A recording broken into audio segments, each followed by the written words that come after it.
Welcome to StorySpin. I'm Rory, and apparently this is what I do with my free time now.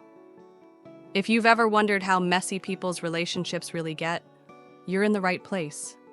Let's dive in, because trust me, it's worse than you think. So, imagine planning your dream wedding, only to realize your brand new husband is emotionally constipated over the girl he breadcrumbed back in high school. Yeah, that's where we're headed. This one's got jealous grooms, Instagram sleuthing, and the kind of poetic karma that hits harder than a mixtape breakup anthem. I am your guide through this mess. Let's get into it.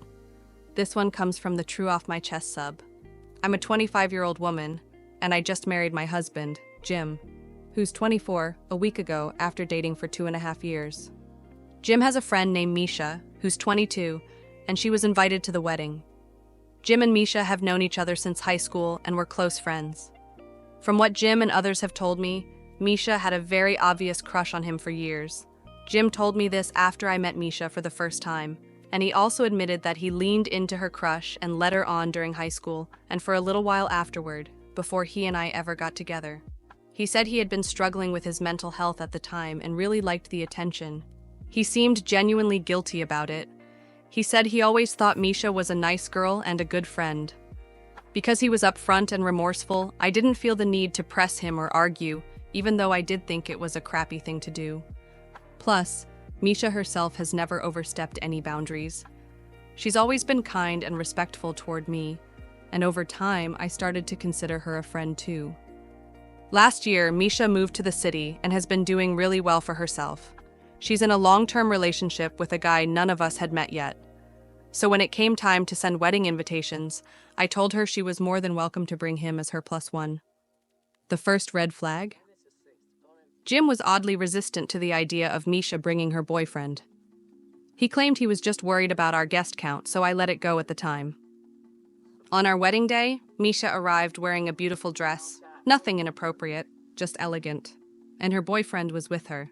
I'll admit, he was very handsome. Think Kit Harington type. Misha had also lost weight and had a new haircut that really suited her. She looked amazing. And throughout the night, we learned that her boyfriend was not only charming, but also incredibly successful. Honestly, he earns more than practically anyone else who was there. I couldn't help but notice that Jim was watching them all evening. He kept glaring at Misha and her boyfriend from across the room, and was cold and short with her when she came over to congratulate us and give us a gift. He was also noticeably rude when Misha introduced her boyfriend to us, barely shaking his hand and making no effort to be polite. Later in the night, Jim's mom, who's always liked Misha, commented that she was glad Misha had found such a great guy and complimented her boyfriend for being so kind and respectful.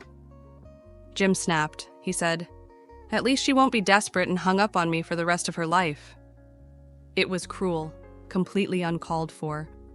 I didn't confront him right then because I didn't want to argue on our wedding day, but frankly, he sounded bitter. The whole thing has left a really bad taste in my mouth, and I can't shake the feeling that Jim was jealous. Not just that Misha had moved on, but that she was with someone who was clearly a catch, someone she was deeply in love with, and that she was fully, completely over him. Half update. After getting a few private messages about this post, I decided to check Jim's phone while he was napping after work. Let's just say, this marriage is over. I'll post a real update once I've gotten everything sorted out. First comment, it's giving bitter. Can't imagine how that must have been for you. Says a lot about his character, to be honest. Reply from OP. It felt a lot like watching a kid get upset at another kid for playing with a toy they personally never wanted to play with in the first place. If that makes any sense? Second comment, I get it. But I mean, apart from this, have you never had any indication of what a crappy guy he is? I mean, character matters, and he seems to lack a lot of it. I can imagine it being so unsettling and such a turnoff. Reply from OP. He's definitely always been quite insecure, but I thought it was something he was really working on and making progress with. OP posted an update 8 days later. Hey everyone, I'm posting this update because I said in my last post that I would share more when I was ready. Pretty much the day after I posted, I started getting private messages from people encouraging me to check my husband Jim's phone. just to make sure that he and Misha really were just friends, and that there wasn't something deeper going on that would explain how he acted at the wedding. Jim usually takes a 45-minute nap after work, so I used that window to grab his phone from where it was charging on his desk. I'd seen him enter his passcode plenty of times, so getting into the phone wasn't a problem. There was nothing suspicious in his text messages with Misha, but I knew Jim spends a lot of time on Instagram, so I checked there too. Right away, there was a red flag. He'd locked the Instagram app with an extra passcode, but, lucky me, he used the same code he uses to unlock his phone. It's his birth year. Go figure. And what do you know? I opened his messages with Misha and found texts he sent her the morning after our wedding. He told her how beautiful she looked that night. He said he missed her. He said her boyfriend being there ruined his chance to catch up with her. And he told her he was desperate to meet up. Misha never responded. He sent her more messages later that day, this time crossing the line with personal comments that were frankly gross. I won't repeat what he said, but it was the kind of thing you'd expect to read on the Nice Guys subreddit. She left him on read, and when I tapped on her account, it looked like she had blocked him. I scrolled through their message history, and for what it's worth, I really do believe nothing romantic ever happened between them. But that's not where it ends. When I looked through his other Instagram conversations, I found messages with other women, mostly girls who seemed like aspiring influencers or model types from our area. A lot of it was him shooting his shot and getting ignored. But in some cases, the conversations had turned flirty, and 2 of them had gone even further. 2 different conversations, both in the last 6 months, had turned into sexting. And the worst part? The pictures he was sending weren't even of himself. I know my husband's body. He doesn't have sculpted abs. And he's not built like the guy in those photos. I think he must have pulled the images from some adult website or social media page, cropping out the face and pretending they were his. At that point, I was done. I texted his mom and his brother from my phone and asked them to come pick him up from our apartment. Then I went to wake him up. I told him I knew about everything, that I had seen the messages, that I knew about the other girls, and that he had until they arrived to pack a bag and get out. Otherwise, I was going to start tossing his stuff out onto the street. He started crying.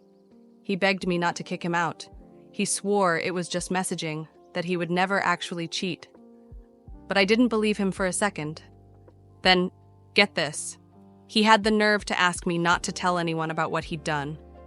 But by that point, I'd already left the room. I stopped responding and just let him wait until his mom and brother showed up. From what I know, he's staying with them. I've blocked him on everything for now. I'm not ready to speak to him again until I officially tell him I'm filing for annulment.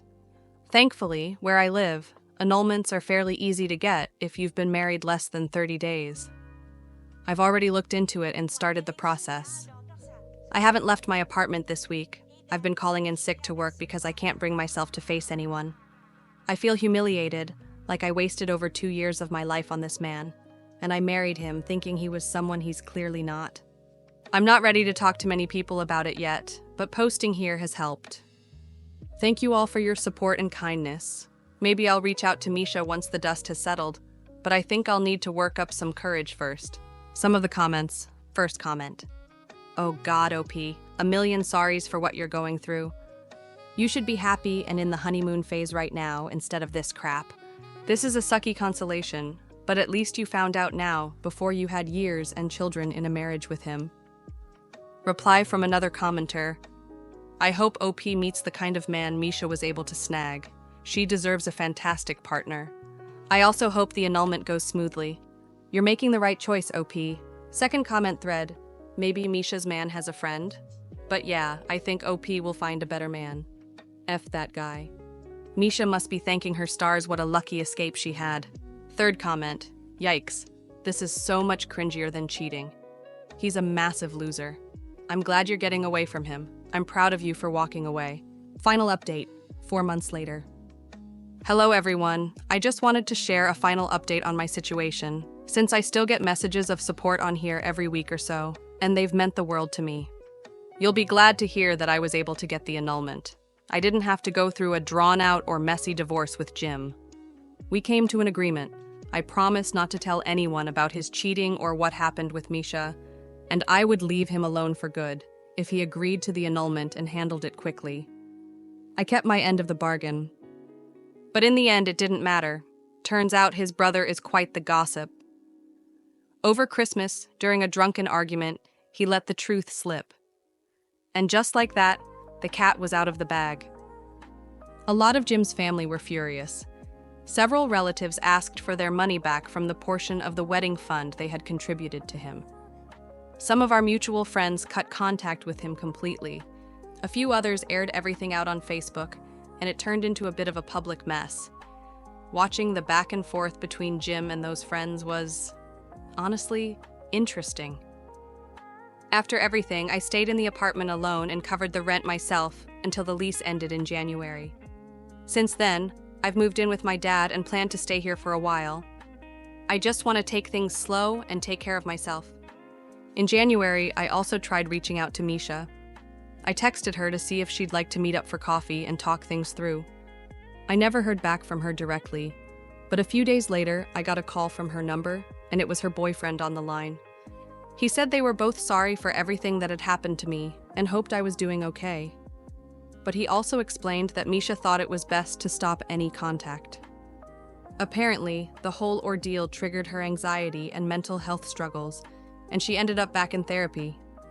I asked why she never told me Jim had messaged her after the wedding. Her boyfriend admitted that he was the one who advised her not to get involved. His exact words were, "I'm sorry to sound rude, but it's not her circus."